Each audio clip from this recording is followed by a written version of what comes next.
Hi, the key learning in this video for me that I want to share is importance of trust in getting work done.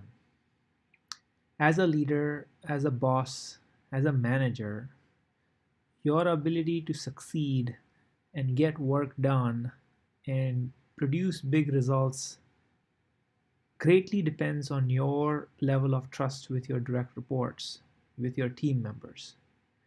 And this currency of trust is the best currency that you should focus on as a leader. There are two key things that can help you develop great trust. If you really care about your employees, not just for the work that they do, but for who they are, their family members, how they are doing, their value system, their career aspiration, um, their whole self. If you really care for the entire person, you really give a damn. When it's their birthdays, when they do something great, you are there to recognize it. You're there to celebrate their wins. When you really care for someone, it builds the foundation of trust. It starts to build the foundation of trust. But it's actually solidified when you actually give specific praises and criticisms by challenging your direct employees directly. By this, what you're doing is you're holding a high bar. You're holding a high bar so that they could grow and they could exhibit their full potential. Once you build trust, you will see that there is no miscommunication. You will see that your team members are completing your lines. They can already tell what you're going to tell them, how you're going to respond, how you would want them to respond, how you would act like an owner. They would tell you exactly what they feel. They'll not hide things from you if you've built trust. They'll engage with the work that they do fully. They'll focus on results rather than not feeling comfortable. They'll embrace their role and responsibilities. So and most likely they'll also do the same level of caring for their team members. So it is very important as a leader for you to care personally and to challenge directly by giving specific praises or criticisms for them to correct their behaviors. There are Doing this at work is the most effective way. Outside work with expensive dinners or any team event is very expensive to do and it's not sustainable. So these are the two big dimensions, and there are some tips. The first one being, be very sincere with your praises, and the praises need to be personal and specific. It cannot be, hey, you did a great job.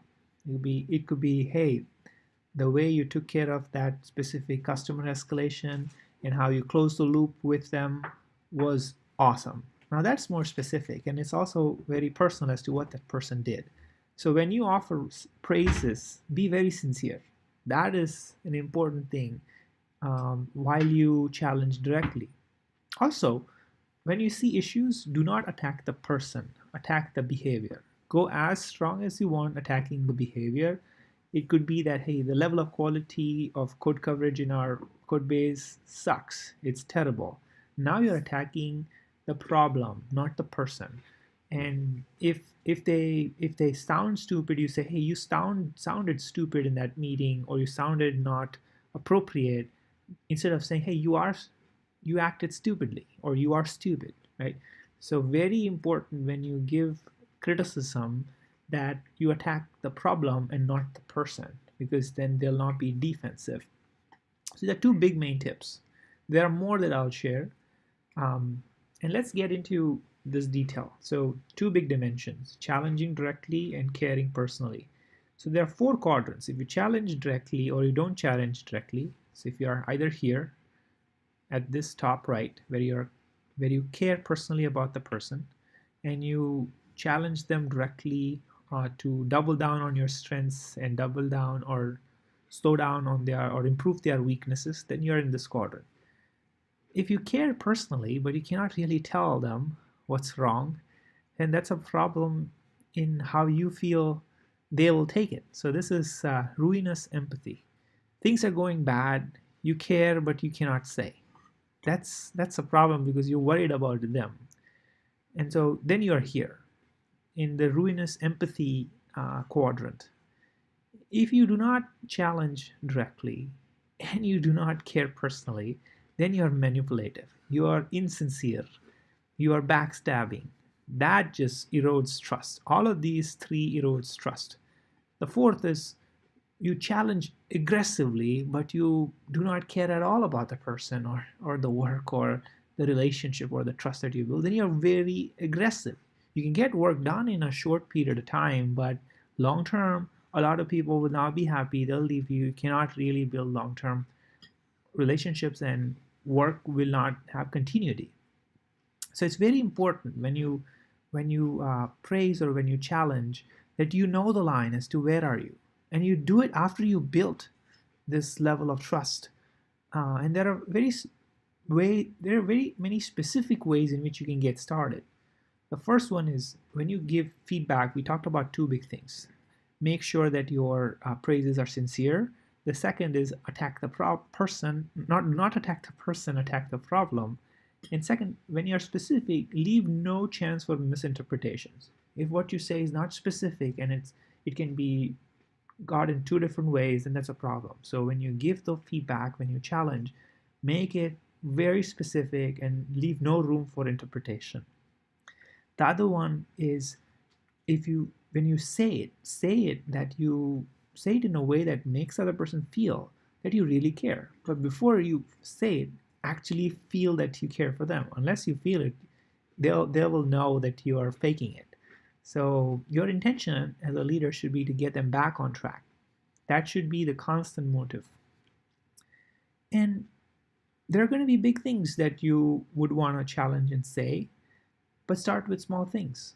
For example, if there's food stuck in the teeth of someone and you want to tell them, you could be radically candor and you could say, um, hey, XYZ, there's food in your teeth. I really appreciate when someone tells me. I hope you don't mind me mentioning. You might want to clean that or something, right?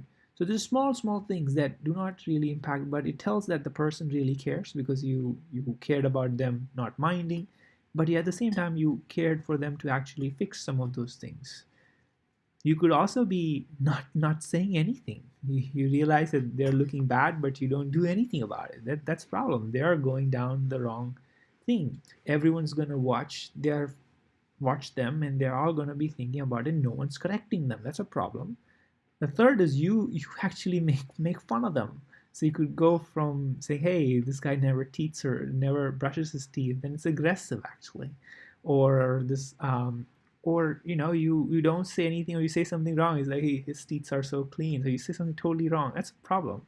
So start with something very small, get into the rhythm of just saying it, but from the intention of caring, and then encouraging your team members to give you the feedback back as well.